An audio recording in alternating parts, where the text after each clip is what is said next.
Bismillahirrahmanirrahim. Assalamualaikum warahmatullahi wabarakatuh.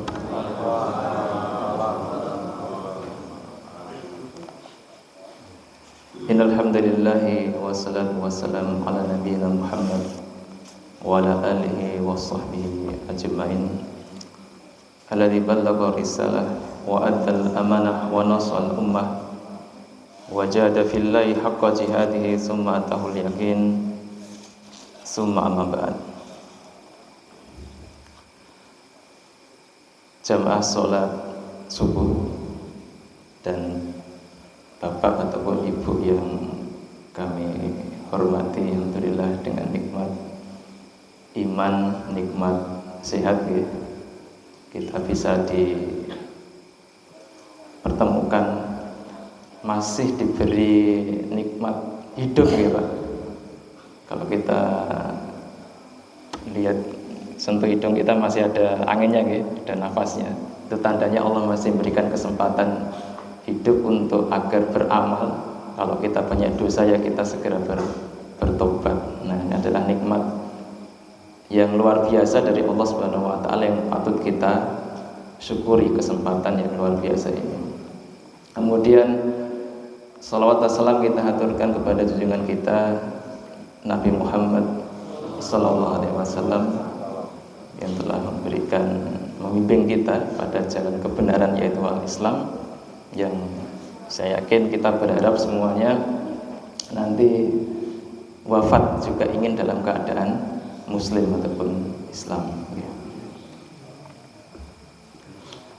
Ini mungkin pakai bahasa Jawa atau bahasa Indonesia? Campur-campur ya, paham ya? Oke, alhamdulillah saya bersyukur sekali bisa bersilaturahim ya, bisa nambah sedulur ibaratnya. Kemarin dihubungi oleh abinya Zafar, masjidnya di nomor ini Nur Rahim ya. Saya kira agak jauh gitu, lewatnya Al-Aqsa gitu. Ternyata di map, wah sini ternyata. Kalau sini saya sering lewat. Ya, karena rumah saya cuma situ toh, ya, di Waru gitu. Kalau nggak ada rumah mungkin kelihatan. Ya, jadi di sana ada sekolah. Kalau Satrindo kan rumahnya sana gitu. Nah ini tinggal ke barat aja nanti ketemu rumah saya juga. Nah gitu. Nah di sana kan ada sekolah Al-Busra itu 3 lantai. Nanti saya ya satu komplek lah saya sama di daerah situ. Gitu, ternyata dekat. Dan alhamdulillah juga di sini sudah ada kegiatan subuh barokah gitu, di Masjid Nur Rahim ini. Dan alhamdulillah juga di masjid desa, termasuk masjid yang ini gitu, di Kerandang ini sudah jadi satu komunitas yang sudah mengadakan subuh barokah juga gitu, semuanya masjidnya. Gitu. Awalnya memang dulu di masjid sekolah itu ya kita ngobrol-ngobrol sama teman-teman, ya kita ngadakan ini. Awalnya nggak yakin. Oh, kira-kira sing teko sapa itu. Subuh-subuh kalau ngaji biasanya angel wong desa nih. Kita siapkan makan, kita siapkan sayur gratis gitu nih. Pertama kita undang resmi kan, takmir kan bukan kenal diundang resmi. Alhamdulillah. Awal pertama perdana niku nggih terus saya sekedhik nggih namung pinten niku 60-70. Tapi setelah kita mengundang takmir itu semuanya nih, yang awalnya kita khawatir yang datang sedikit, sekarang kita khawatir kalau sampai nggak bisa memenuhi jamuan makan saking banyaknya. Jadi sekarang sudah sampai 250 sampai 300 yang datang. Ternyata ketuk tular ternyata, apalagi ibu-ibu niku wadah. Dan itu hampir semua masjid. Jadi akhirnya dari situ masjid itu pada ngadakan takmirnya. Mulai Kerandang ada 3 masjid tuh, Kerandang agak sana Al-Huda itu, kemudian yang sana semuanya pada ngadakan. Ya alhamdulillah di masjid sekitar Waru niki termasuk saya, okay. Hiduplah suasana kegiatan masjidnya itu ternyata aktif-aktif meskipun di kampung ibaratnya mewah, mepet sawah. Alhamdulillah luar biasa. Nah, karena tentunya di kegiatan Subuh Barokah ini tentunya adalah keberkahan yang luar biasa ya, karena sholat yang paling abot itu sholat subuh. Penak-penak itu kon sholat ya. Alhamdulillah. Nah di sini karena saya niku sehari-hari nggih ngajar nggih Bapak Ibu, ngajar lari-lari Iqra alif bata nggih.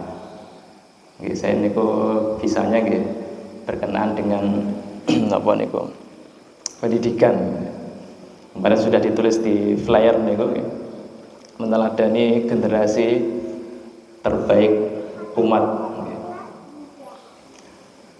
Nah generasi terbaik niku sinten Bapak Ibu? Generasi terbaik niku. Sekaligus ini jadi pemahaman kita bahwasanya kita dalam beragama itu ada caranya sebenarnya. Kan nanti kan beda-beda ya, ada yang caranya gini-gini. Nah, ada satu patokan yang diajarkan guru-guru kita, yaitu lewat generasi terbaik nih. Nah generasi terbaik itu siapa? Dalam hadis Abdullah bin Mas'ud ya, beliau mengatakan khairun nasi qarni, summal ladina yalunahum, summal ladina yalunahum. Sebaik-baik generasi adalah zamanku, maksudnya Nabi dan para sahabatku. Kemudian setelahnya.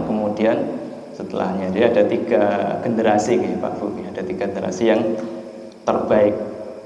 Dan ini sudah dapat jaminan dari Allah. Jadi ada para sahabat, kemudian tabi'in, kemudian tabi'ut tabi'in. Nah, jadi kalau Rasul sudah mengatakan generasi terbaik, maka ini layak untuk dijadikan pedoman, tuntunan, teladan terhadap 3 generasi ini. Sehingga kita tidak perlu mencari teladan yang lain selain 3 ini, yang paling baik ibaratnya, generasi terbaik. Lah mengapa mereka itu harus kita jadikan rujukan Pak Bu? Sebagaimana dalam surat At-Taubah, wasabiqunal awwaluna minal muhajirin wal ansor walladzina tabauhum bi ihsan radhiyallahu anhum wa radu'an. Allah itu sudah memuji para sahabat dan orang-orang yang terdahulu yang pertama masuk Islam, as-sabiqun al-awwalun, kalangan dari muhajirin dan ansor, dan orang-orang yang mengikuti mereka radhiyallahu anhum. Jadi Allah sudah ACC distempel bahwanya mereka itu sudah mendapatkan ridho Allah. Jadi kalau kita mau nyari teladan, Allah sudah ACC itu, para sahabat itu sudah dikasih gelar Allah itu ridho pada mereka. Maknanya sudah luar biasa. Para sahabat itu sudah menjadi role model yang perlu kita teladani. Nah, sehingga dalam beragama itu ya kita berusaha ketika menjalani agama itu mencontoh mereka. Dalam memahami agama berusaha memahami sebagaimana pemahaman para sahabat. Niku sing paling aman. Nah niku caranya gitu. Contoh sing gampang mawon nggih. Salat jamaah. Salat jamaah niku hukumnya napa, Pak? Nggih, wonten beda pendapat. Wonten sing wajib, wonten sing sunah muakkadah. Nek teng Jawa Timur kula kan saling Jawa Timur niku kan NU nggih. Niku nggih sunah muakkadah. Ya. Kita ribut bingung. Wah, ini wajib ini sunah, lah piye ini?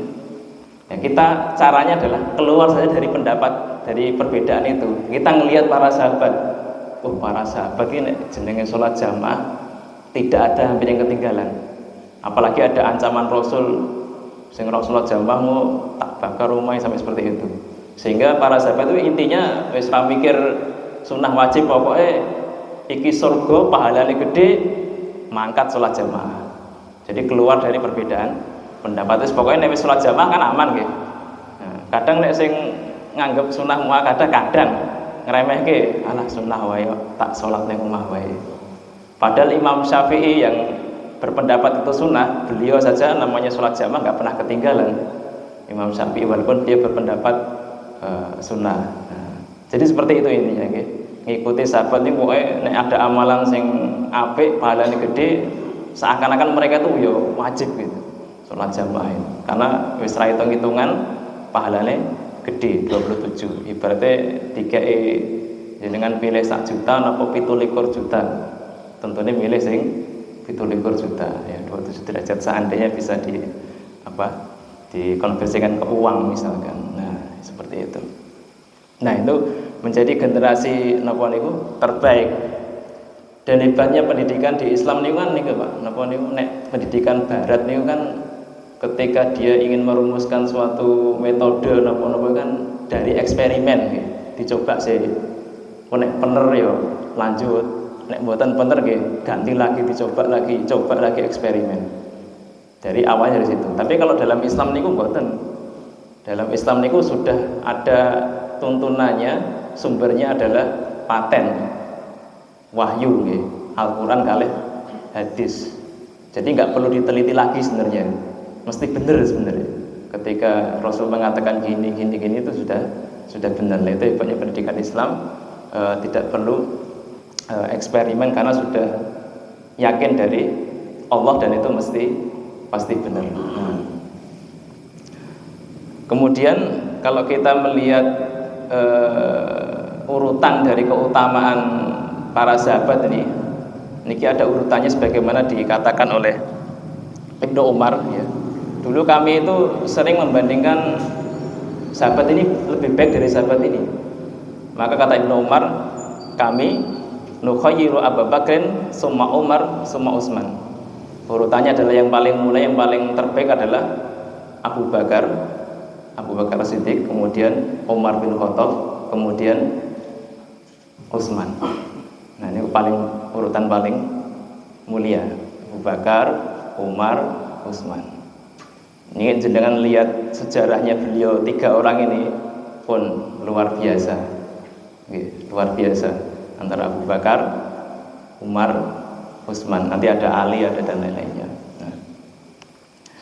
Nah, itu sebagai pembuka bahwasanya kita kalau ingin mencari teladan paling aman tadi meneladani generasi terbaik, itu yang paling aman karena mereka sudah mendapatkan ACC dari Allah, mendapatkan gelar napa niku radhiyallahu anhum wa radu'an. Allah sudah ridha kepada mereka. Nah, masuk kepada napa niku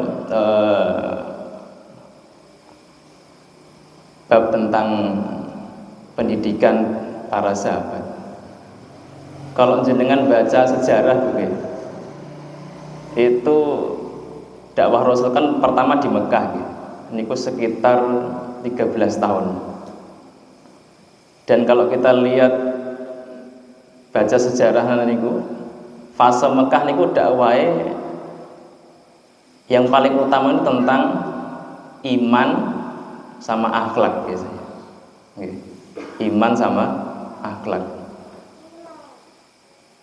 Lah kenapa kok iman yang didahulukan oleh Nabi, materi iman, pendidikan iman itu kenapa hikmahnya? Karena dulu masyarakat Arab itu masih menyembah berhala masih enggak percaya dan lain-lainnya. Nah, sehingga mengapa kok iman itu didahulukan daripada yang lain? Bahkan kita lihat di surat-surat An-Naba pendek itu berbicara tentang iman, tentang hari kiamat, hari akhir, neraka, surga. Karena nanti dengan iman ini manusia itu akan bisa menjadi manusia yang tanda kutip manusia super, manusia yang di luar pada umumnya, yang nanti siap berkorban baik harta, jiwa, bahkan sampai nyawa itu karena iman Pak Bu, karena iman. Memunculkan sikap rela berkorban karena iman. Panjenengan ngurusi ngeten ing masjid repot ini nek mboten karena iman, males. Senajan ora digaji, tapi nek ngurusi seperti ini masjid, buat flyer buat ini, yaitu karena iman tadi. Yang bergerak adalah iman. Nah, sehingga ada perkataan dari Jundub bin Abdillah itu, Wa nahnu fityan, ketika kami masih masih muda, fata'allamnal iman qabla an nata'allamal Qur'an. Kami itu belajar iman dulu sebelum Al-Qur'an. Summa ta'allamnal Qur'an fasdatna bihi imana. Kemudian kami belajar Al-Qur'an. Ketika iman kami sudah betul-betul luar biasa, maka iman kami bertambah ketika mempelajari Al-Qur'an. Nah, itu pentingnya mempelajari iman terlebih dahulu. Karena dengan mempelajari iman tadi akan bisa munculkan manusia-manusia yang luar biasa.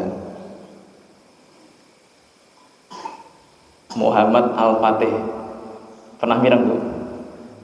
Muhammad Al-Fatih, penakluk kota Konstantinopel. Nah, itu kan bentengnya itu kan luar biasa, sampai beberapa lapis itu kan bentengnya. Hampir berpuluh-puluh tahun itu umat Islam itu mumet, stres ibaratnya. Ora iso nembus, carane piye gitu. Bapak Al-Fatih yang dulu gagal semuanya, nggak bisa nembus karena bentengnya luar biasa, ada sungai, jembatan, ada benteng tinggi, dan itu pun 3 lapis. Nembus itu susah. Dan ternyata di zamannya Al-Fatih yang luar biasa, sampai menemukan yang paling terkenal, ya kan, bingung beliau akhirnya dapat ibaratnya pertolongan Allah, itu membuat kapal, ya. Kapal sejumlah sekitar 70 kapal, ya, itu dinaikkan di bukit, Pak, ya. Jadi satu-satunya kapal yang naik di darat itu kapalnya Al-Fatih, dan itu dalam 1 malam bisa ditarik, ya, pakai kayu ditata gitu, ya. Dikasih minyak lemak biar nanti gampang diunggah, ya, sampai puncak modern meleh ke laut. Itu kalau nggak karena iman bakalan iso, Pak, ya. Mungkin kita mikirnya cara-cara ideal wis wah mungkin, malah repot gawe kapal diunggahne gunung ki ngopo, wis ora usah lah. Nah, kita mungkin gitu. Al-Fatih enggak, karena iman tadi itu bisa menimbulkan menjadi orang yang luar biasa. Jadi ada 2 kapal, Pak, di dunia ini yang berjalan di darat. 1 kapalnya Muhammad Al-Fatih, yang kedua kapalnya tukang sate ini kan, ngertos ya? Gerincing. Nah, itu Muhammad Al-Fatih, luar biasanya beliau itu karena ya, iman tadi membuat orang itu jadi yang di luar pada umumnya karena iman. Kemarin juga diceritakan dari Ustaz Qadri itu mengenai ini kekinian lainnya, dai dari Dewan Dakwah itu. Jadi ada dai yang dikirim ke daerah Punti Kalimantan yang dia hidupnya emang di hutan. Nanti lalah niku jauh, Pak, dari perkotaan niku, aduh tuku beras niku mungkin kadon. Sampai dai tersebut itu kehabisan bekal makanan, ya karena jauh, ya sepiye meneh, nggak mungkin. Akhirnya selama beberapa hari niku dai tersebut niku maame napa golek daun-daunan di hutan. Daun-daun niku dimakan untuk hidup.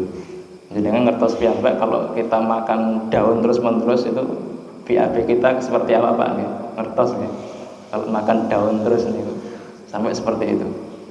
Nah, kemudian Ustadz Syuhada-Bahri kan terus akhirnya datang nengok lah ibaratnya.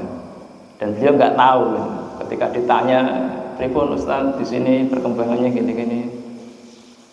Alhamdulillah kemarin kita kehabisan berat, Ustadz. Jadi terpaksa kita makan seadanya daun-daunan di hutan kita, petik yang bisa kita makan. Nah, dengar itu Ustadz Syuhada-Bahri itu sampai nangis, merasa bersalah. Ya Allah, orang ngomong, dah ini kesalahan saya lah inilah. Insya Allah nanti jenengan kita pindah saja nanti ke kota yang lebih sing lebih nyaman, lebih gampang. Tapi ternyata jawaban dari dai tersebut apa? Mboten kok malah seneng, malah memohon, wah ngapunten Ustaz, ampun dipindah bro, jangan dipindah. Saya malah lebih suka di sini.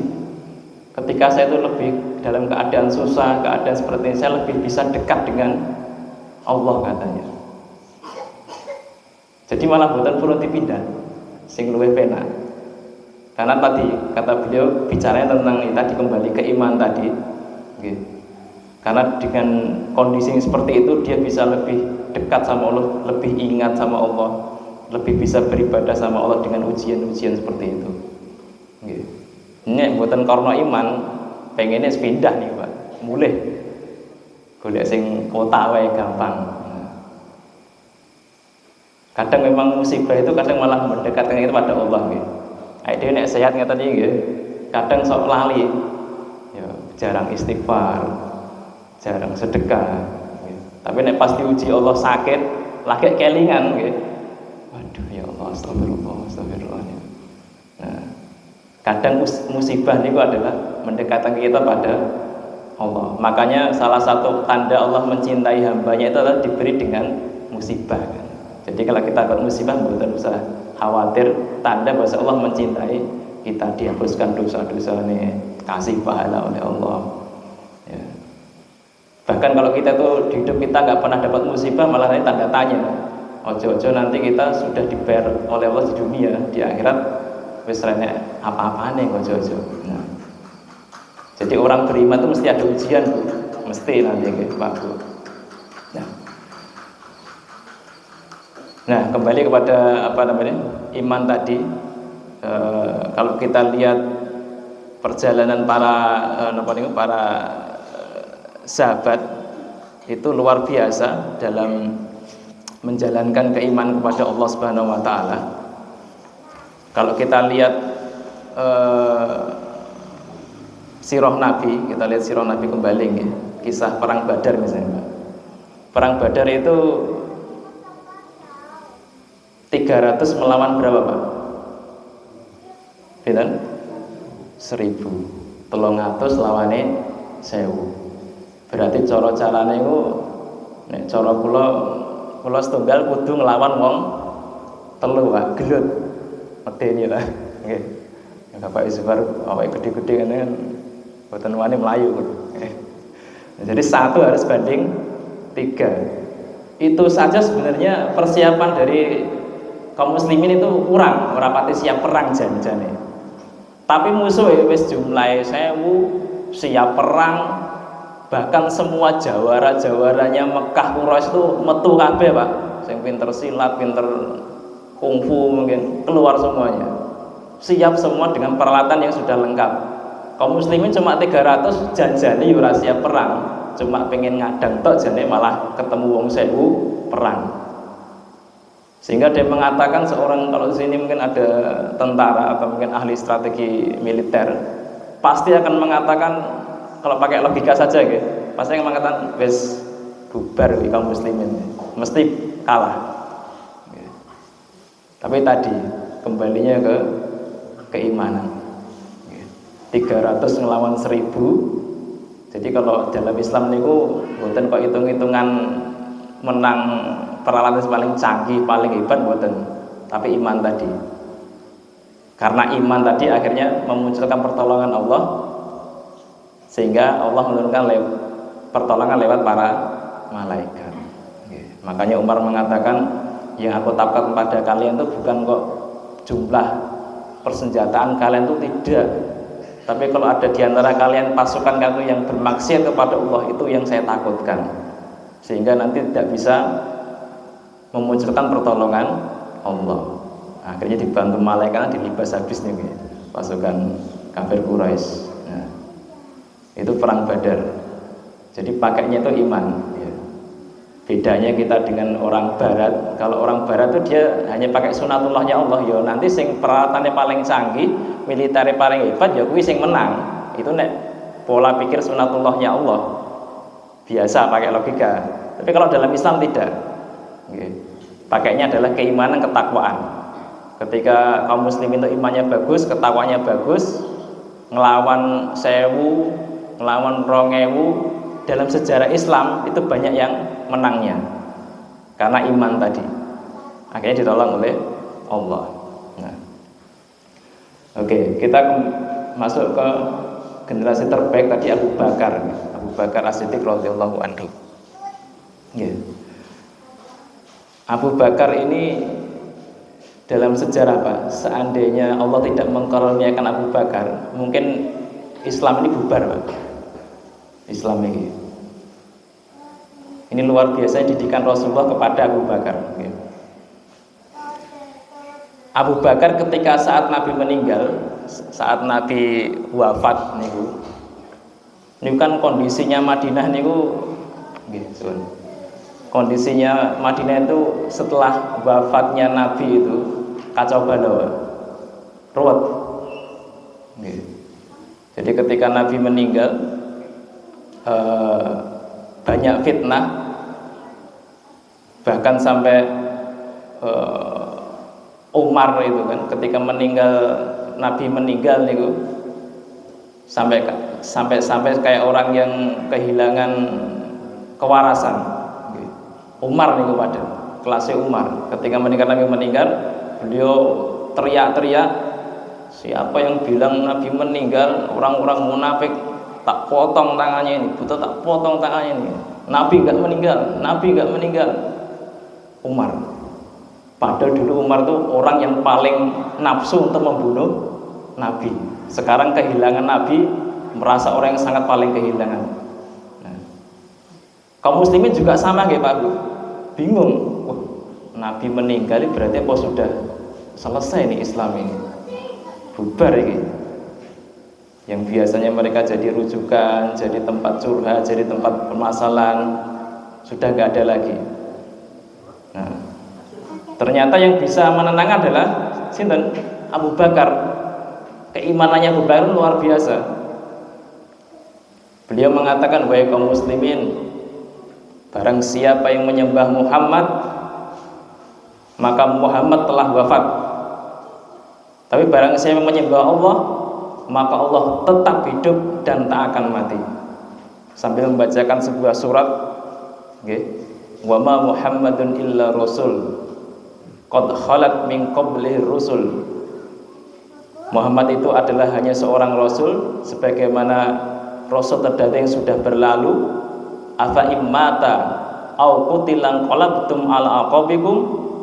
Apakah kalau Nabi Muhammad itu mati atau terbunuh, kalian itu lari atau melenceng mundur ke belakang murtad? Nah, ketika mendengar ayat itu, seakan-akan kaum muslim itu baru pertama kali mendengar ayat itu saking kacaunya, baru teringat kembali diingat Tuhan. Ya Allah, iya benar ya. Nah, itu Abu Bakar yang mengingatkan. Semua para sahabat itu lupa dengan ayat ini ibaratnya, seakan-akan baru pertama. Nah, itu yang bisa unik ya Abu Bakar itu ya, yang bisa langsung ngeklik, wah ini ayatnya itu Abu Bakar. Akhirnya dari situ Umar sadar, mulai tenang lagi. Wah betul, nangis Umar bin Khattab itu. Nah ketika wafatnya Nabi ini kan akhirnya jadi ini fitnah. Wah siapa ini yang gantikan Rasul?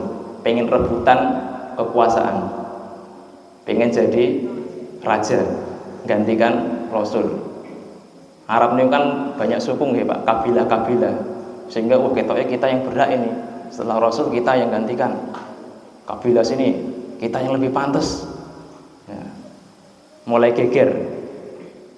Bayangkan ya Pak, pasca Nabi meninggal, kadang pilihan lurah mohon kadang geger, pilihannya geger. Nabi Muhammad meninggal ya geger ya, kasak kusuk semuanya, apalagi dikompori orang munafik yang masuk Islam cuma yo pengen pantas-pantas top, kompor-kompori. Ayo ini yang kamu aja jadi pemimpin, Nabi udah meninggal ini, udah kita aja jadi pemimpin sekarang. Abu Bakar mendengar. Akhirnya beliau segera datang. Itu Nabi kan masih belum dikuburkan itu, udah kusak-kusuk pengen menggantikan jadi pemimpin. Akhirnya Abu Bakar yang datang, bingung semuanya. Yang bisa akhirnya menenang itu Abu Bakar. Semua kan pengen jadi pemimpin loh Pak, suku-sukunya. Kira-kira solusinya Abu Bakar itu bagaimana? Caranya. Sekali lagi Abu Bakar ini menunjukkan kualitas keimanan yang luar biasa. Jadi beliau bisa memberikan sebuah patokan. Jadi ketika itu ada kaum Ansor, ya, beliau puji itu kaum Ansor, ya, engkau wahai kaum Ansor, kalian luar biasa menolong Nabi. Kita tidak memungkiri itu, beliau puji. Kaum ini engkau luar biasa gini-gini. Kemudian beliau teringat satu ayat sehingga nanti menyadarkan semuanya, yaitu surat yang kita bacakan tadi, wasabiqunal awwaluna minal muhajiri wal ansor waladina ta'abuhum bi ihsan radhiyallahu anhum wa radu'an. Ayat At-Taubah itu yang jadikan patokan Abu Bakar. Yang paling utama yang sudah diabadikan dalam Al-Quran itu adalah asabiqunal awwalun, ya, dari yang pertama muhajirin, baru ansor. Berarti muhajirin yang paling dulu. Ada Abu Bakar, ada Umar, ada Utsman. Nah, makanya beliau mengatakan kita pilih dari orang muhajirin. Ya, dari Quran akhirnya kan nggak ada yang bantah tau Pak, orang yang wani Pak. Oh ya bener ya. Rasul sudah memuji, Allah saja memuji kaum muhajirin, diletakkan yang pertama bukan ansor dulu tapi muhajirin dulu. Akhirnya mereka baru tenang, sadar. Ya sudah, siapa yang kita pilih? Abu Bakar ngangkat tangannya Umar sama Abu Ubaidah. Kita pilih dua orang ini, Umar atau Abu Ubaidah. Umar nggak mau, Umar. Gembrebek, wajah aku. Wedi Umar. Bagaimana mungkin saya jadi pemimpin? Nah, wong di kalangan kita aja Abu Bakar masih hidup. Dia yang menemani Rasul di gua.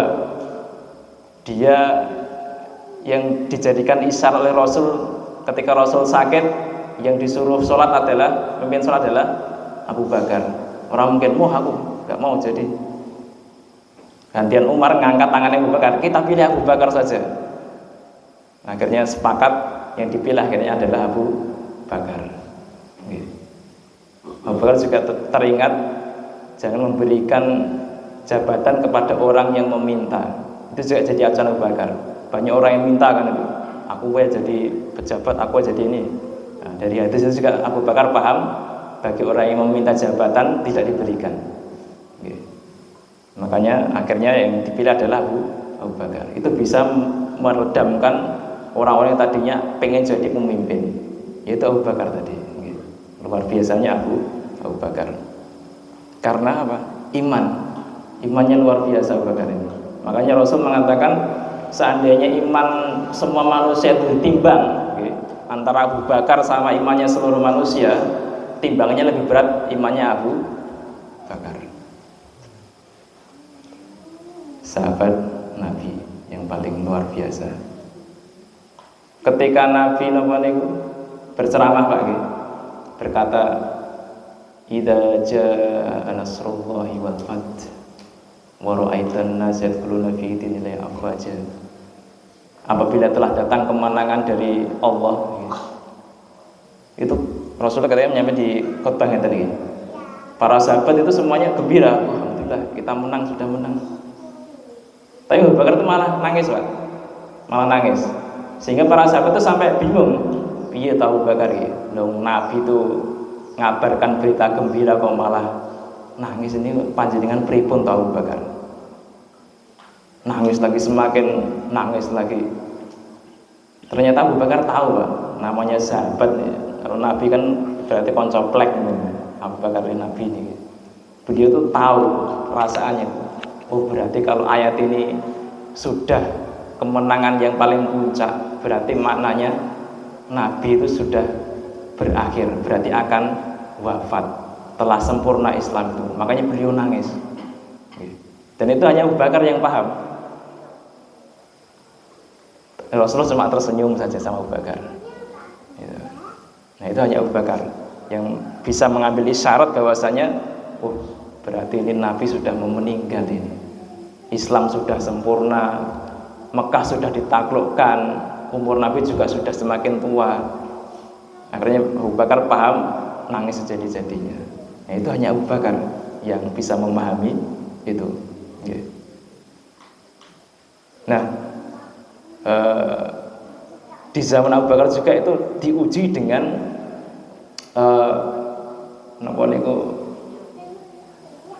pemberontakan luar biasa ujiannya Abu Bakar nih. Ini era Abu Bakar mungkin wis gulung tikar.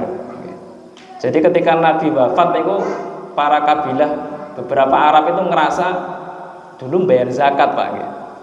Wah saiki Nabi wis meninggal wis mati kok. Ora usah bayar zakat wae ngopong kayak zakatnya Abu Bakar. Surah gelem aku. Ada yang datang kabilah ke Abu Bakar. Ya Abu Bakar kami tetap sholat, ya tetap sholat, tetap poso. Cuma nek bayar zakat, aku mau bayar zakat, nggak mau. Tapi kita tetap sholat, tenang aja. Akhirnya Abu Bakar, Umar itu juga terjadi perselisihan pada waktu itu. Abu Bakar mengatakan nggak bisa. Orang yang membedakan antara sholat dan zakat tak perangi. Umar yang biasanya orangnya tegas malah jadi lembut Pak. Abu Bakar, mereka tuh masih mengucapkan la ilaha illallah, masih sholat loh, masa kita perangi?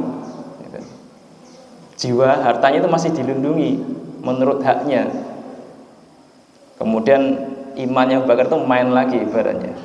Wahai Umar, ingat hadis Nabi dengan haknya, dan zakat itu adalah haknya.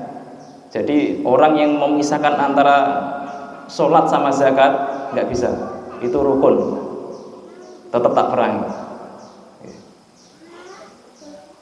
Akhirnya Umar sadar, oh ya, engkau benar Abu Bakar. Itu hikmahnya ternyata Pak. Ketika Abu Bakar bersikap tegas seperti itu, sampai beliau mengatakan, demi Allah, aku akan benar memerangi orang-orang yang memisahkan antara sholat dan zakat. Demi Allah, andaikan mereka itu tidak mau menyerahkan sebagaimana dulu mereka menyerahkan kepada Nabi, sungguh saya akan memerangi mereka. Karena sikap tegasnya ini, akhirnya pada nggak berani. Waduh, rawani. Akhirnya tetap tunduk pada Abu Bakar. Termasuk pada waktu itu pengiriman pasukan Usamah bin Zaid Pak Bu.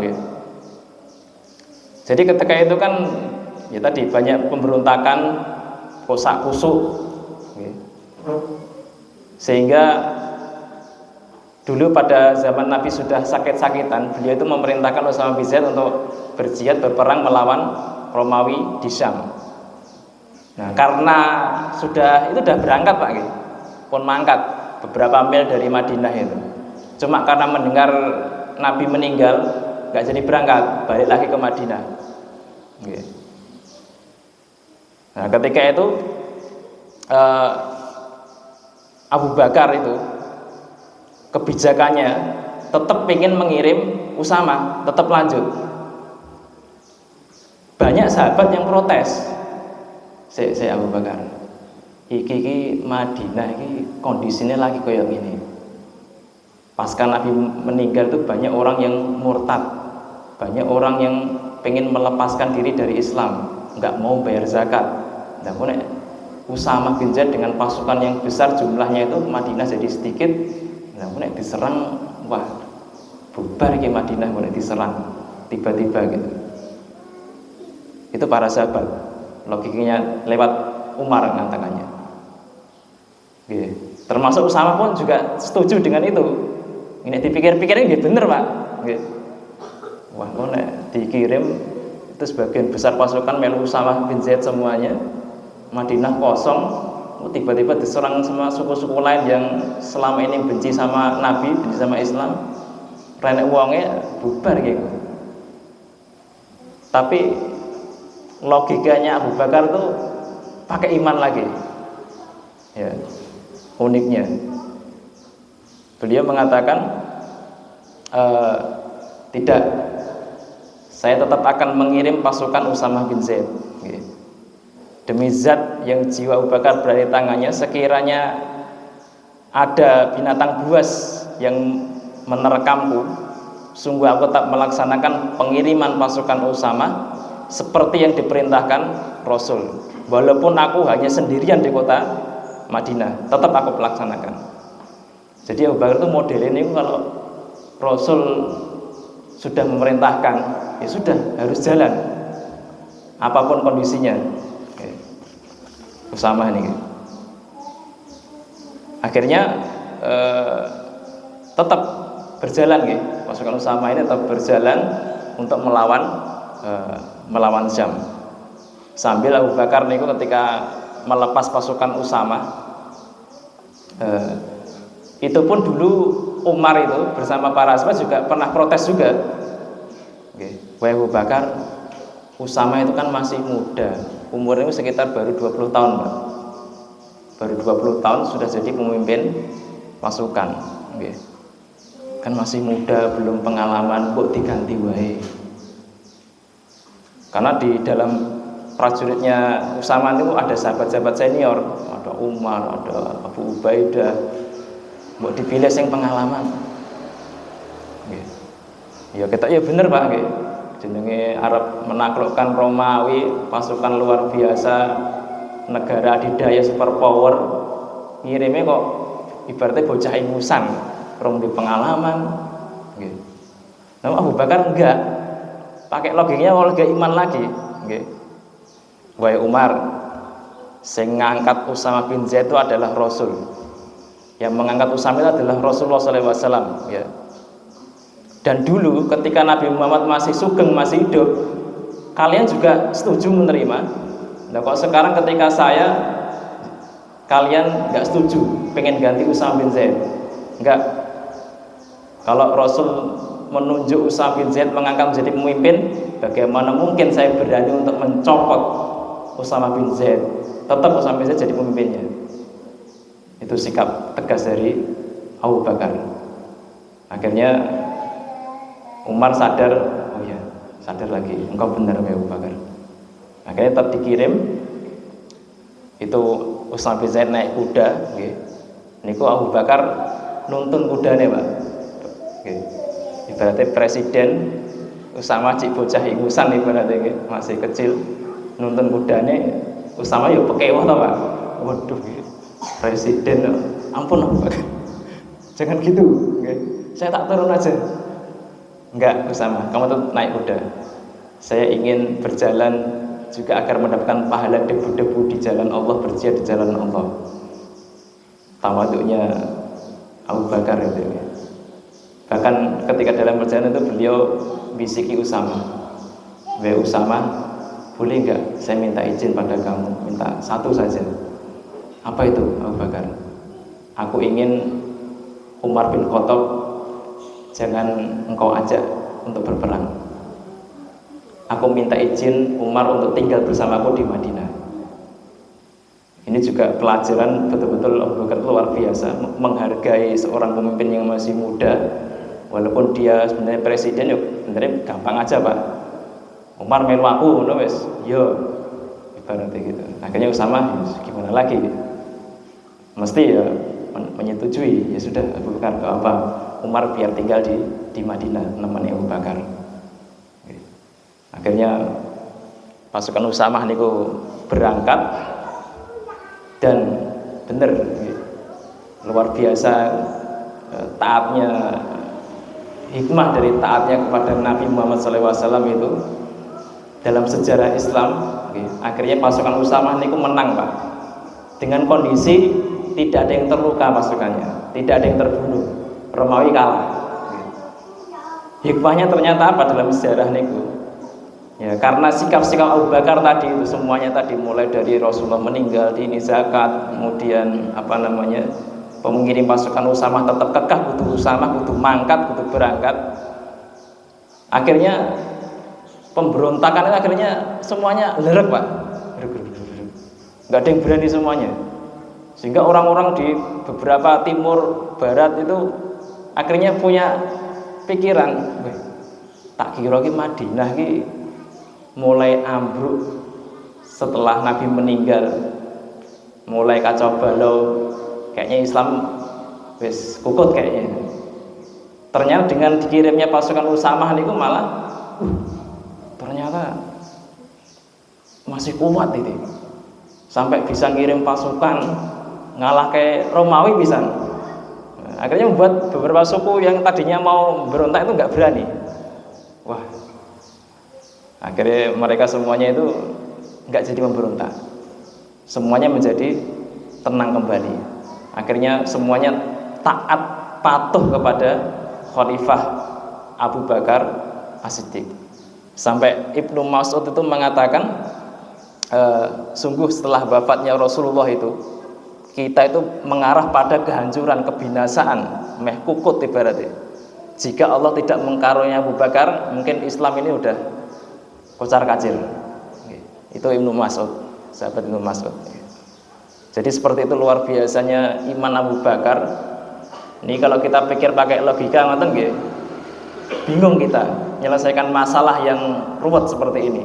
Melayani semua pemberontakan di mana-mana terjadi. Nah, ini bisa diredam oleh keimanan, kepawean oleh Abu Bakar As-Siddiq radhiyallahu anhu. Itu karena keimanan beliau. Sudah jam 5.48. Sampai jam berapa? Jam itu Pak niki, Pak? Biasanya pun. Suruh itu jaminan biasanya. 5.47. Berarti pun rampung nih. Oke, alhamdulillah berarti sudah waktunya sudah habis. Oke, sekali lagi sebagai mungkin penutup, mengapa tadi Rasulullah mengajarkan iman dulu tadi, Pak? Itu sangat penting. Kenapa kita harus belajar iman? Karena dengan iman ini membuat orang menjadi manusia super di luar pada umumnya, itu karena keimanan. Makanya di dalam pendidikan kita diajari untuk mempelajari iman dulu sebelum yang lainnya. Dengan iman kita bisa menjadi orang yang luar biasa. Dan bagaimana meningkatkan iman? Banyak caranya, Pak. Meningkat iman bisa lewat mempelajari kisah, karena sepertiga Al-Quran adalah kisah. Bisa berkumpul dengan orang-orang soleh, itu juga meningkatkan iman. Menghadiri majelis ilmu juga bisa meningkatkan iman. Barangkali itu yang bisa kami sampaikan, walaupun sebenarnya masih banyak, namun karena memang waktu yang membatasi kita, apalagi ini masih hari aktif, mungkin panjenengan harus kerja dan lain-lain, tidak berlama-lama. Kurang lebihnya mohon maaf. Aqulu qouli hadza astaghfirullahi wa lakum. Wassalamualaikum warahmatullahi wabarakatuh.